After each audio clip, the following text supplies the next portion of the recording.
भगत सिंह अमर रहे, अमर रहे, अमर रहे। जब तक सूरज चांद रहेगा, भगत सिंह के नाम रहेगा। राजगुरु सुखदेव भगत सिंह अमर रहे, अमर रहे। भगत सिंह हम शर्मिंदा है, तेरे कातिल जिंदा है। भगत सिंह हम शर्मिंदा है, तेरे कातिल जिंदा है। भगत सिंह हम शर्मिंदा है, तेरे कातिल जिंदा है। भगत सिंह रोजगार गारंटी योजना लागू करो, लागू करो, लागू करो, भगत सिंह रोजगार गारंटी योजना लागू करो, लागू करो, लागू करो। जिंदगी की दौड़ में हर कहानी पूरी है। घर है जिंदा तो जिंदगानी जरूरी है। बंद पिंजड़ों के पंछियों को आजाद कर, और है हौसला तो जीतने का आगाज कर। बिन रवानी ये जवानी अधूरी है, पर्वतों के शिखर पर आशियाना बनाना जरूरी है। शहीद आजम भगत सिंह सुखदेव राजगुरु की शहादत दिवस 23 मार्च को प्राइमरी स्कूल नवापुरा तहबरपुर आजमगढ़ में जन संस्कृति मंच की तरफ से गोष्ठी और सांस्कृतिक आयोजन हुआ। गोष्ठी का विषय था विज्ञान और आस्था का सवाल तथा भगत सिंह। इस विषय पर कई वक्ताओं, कवियों, लेखकों ने खूब भड़ास निकाली।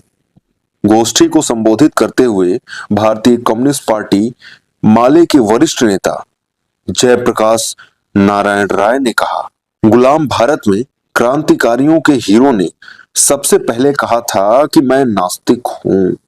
आजादी के बाद भारत के संविधान में विज्ञान को बढ़ावा दिए जाने की बात लिखी गई है। आज मोदी सरकार में धर्म और आस्था को भुनाया जा रहा है।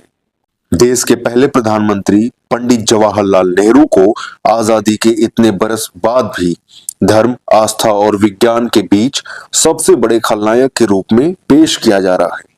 भगत सिंह के सपनों के भारत के लिए आज के नौजवानों को भगत सिंह के इतिहास को पढ़ने की जरूरत है। सुने क्या कुछ बोले जयप्रकाश नारायण। विज्ञान और परमाणु के बीच के क्या परमाणु से विश्व का नाश हो जाएगा, विज्ञान क्या दुनिया के लिए कल्याणकारी है, कि यह धर्म है, इस तरह की बातें उसमें होती है। और स्कूलों में एक तरह की वैज्ञानिक सोच विकसित हुई। यही कारण है कि आज नेहरू सबसे बड़े खलनायक हैं। नेहरू पर सबसे ज्यादा हमला हो रहा है क्योंकि उन्होंने उस चेतना को जो आस्था से जन्म लेती है, चेतना, आस्था की चेतना क्या जन्म ली?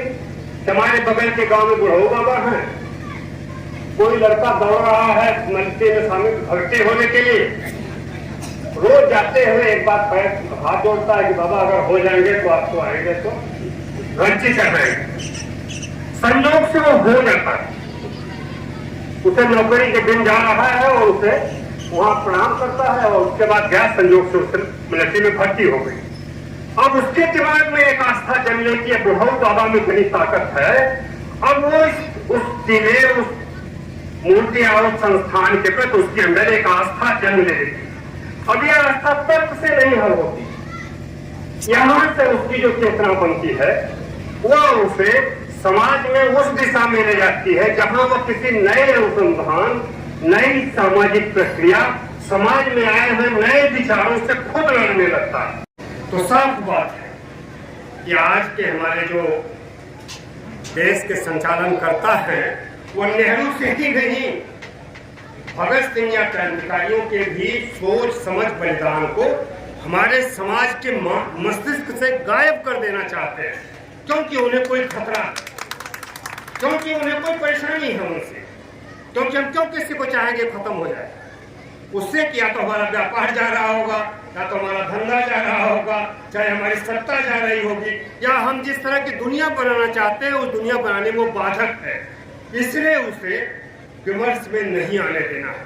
तो आज का जो सबसे बड़ा सच है वो ये, इसलिए जब हम बहस करते हैं वो महत्वपूर्ण नहीं है कि कुंभ में क्या हुआ। प्रधानमंत्री जी क्या कहते हैं कि आस्था का महान विस्फोट है यह। किस रूप में विस्फोट है? किस रूप में हमारी आस्था का विस्फोट हो? हमारी भी आस्था अगर हो जाती है कि ये चांद सूरज के इर्द गिर्द पृथ्वी घूमती है, हमने विज्ञान से पढ़ करके एक आस्था बना ली, तो उससे जो विस्फोट हो रहा है उसे सृजन क्या होगा? अगर महाकुंभ कोई सृजन करता है, इस देश में किसी नई सभ्यता संस्कृति के सृजन में योगदान देता है, तो उसको इनकार करने का सवाल नहीं है।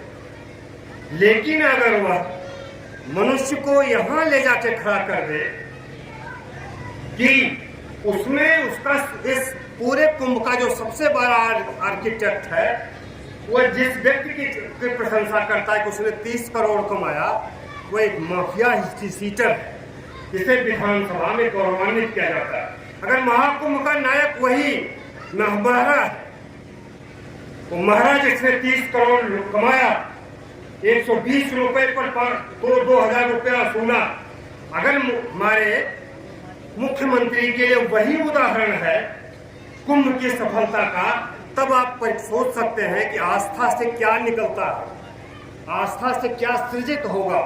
और तीसरे एक और बात बता दूं, आस्था इस कुंभ के 3 नायक आए थे, हर्षा रिशारिया और एक मोनालिसा, एक ITN बाबा।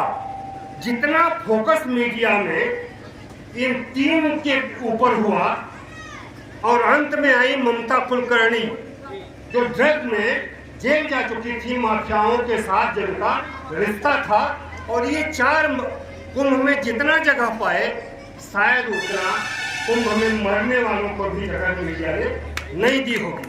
तो समझना चाहिए कि हम इस इतने बड़े महामंथन से मान लेते हैं 67 लाख करोड़ लोग गए होंगे, मानने में क्या दिक्कत है?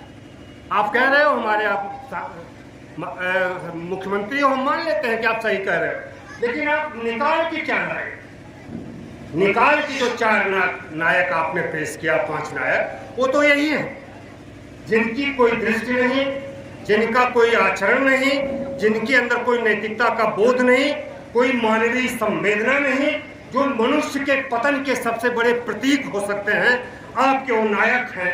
इसलिए हम कहते हैं कि आस्था तर्कहीन ऐसे समाज को जन्म देगी जो समाज सड़ा गला और सामाजिक चेतना से महरूम बंद समाज होगा, जिसे जहरीला हो जाने में, हिंसक हो जाने में, किसी कब्र को खोद देने के लिए उतरने में कोई हिचक उस समाज में नहीं पैदा हो।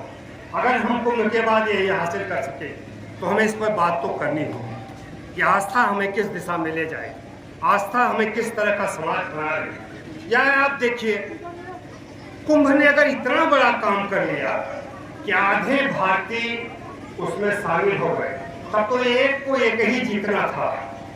भारत में सद्भाव, प्रेम, आपसी भाईचारा कायम करने के लिए एक आदमी चाहिए, और जिसको मिला ले 140 करोड़ लोग हो जाएंगे। लेकिन ठीक बार होली जिस तरह से गुजरी, होली पर जिस तरह से आतंक पैदा करने की कोशिश की गई, जो नहीं गए उन्होंने आतंक नहीं पैदा किया, याद जान लीजिए। जिन्होंने कुंभ के पक्ष में कोई बात नहीं बोली, चुप थे, उन्होंने होली के समय कोई आतंक और भय का वातावरण नहीं बनाया। उनमें से किसी के मुंह से आप नहीं सुने होंगे कि आपके रंग पड़ जाने का, या हम जाएंगे तो रंग पड़ जाएगा, हमारे इसमें ऐसा हो जाएगा, आपको ऐसा नहीं सुन सकते। भय किनमें है? जो 67 करोड़ लोगों को एक मंच पर ला सकते हैं, वही फिर यह बात थी हमारे समाज की एकता को तोड़ने की सबसे बड़े अपराधी साबित होते हैं। वो तो हमारा समाज इतना पुराना है, हमारा इतनी गहन आपसी रिश्ते हैं कि उनके लाख चाहने के बावजूद भी वह इस काम में कामयाब नहीं हुए, और होली पर कोई बड़ा विध्वंस नहीं करा पाए जो उनकी मंशा थी।